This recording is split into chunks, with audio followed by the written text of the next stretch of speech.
Hello, my name is Scott Johnson, and I'd like to have a few moments of your time to discuss the topic of post-traumatic stress disorder among firefighters.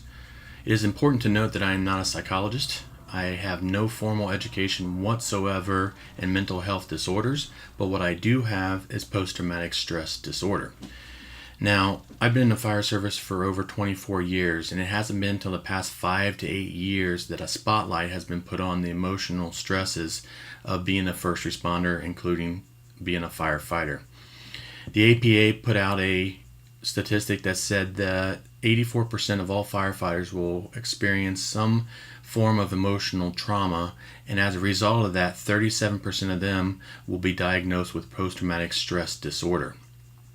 In 2017, the USA Today published an article that said 103 firefighters in 2017 had committed suicide.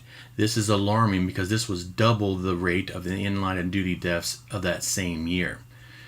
Now for me, I can only speak from experience. My PTSD was diagnosed in 2017, but it had gone undiagnosed for 10 years. Through 2 years of therapy, it had been determined that my PTSD was the result of an incident involving the death of a child in 2007, and over the next 10 years, the culmination of cumulative stress of being on the job exacerbated all my symptoms and presentations. Now, the problem in that time frame was that the education wasn't there to identify the signs and symptoms of post-traumatic stress disorder. For me, mine presented as irritable. Doesn't even put a word on it. I had fits of rage. I would go from zero to rage in a blink of an eye. I isolated myself from friends and family. I had low self-esteem. I thought I was worthless. I thought I was a failure, and I ultimately thought in many occasions that the world would be better off without me, and I contemplated suicide on many occasions. Now, for those of you that have family members, or if you yourself are in the fire service, it is important to educate yourself on the signs and symptoms of post-traumatic stress disorder.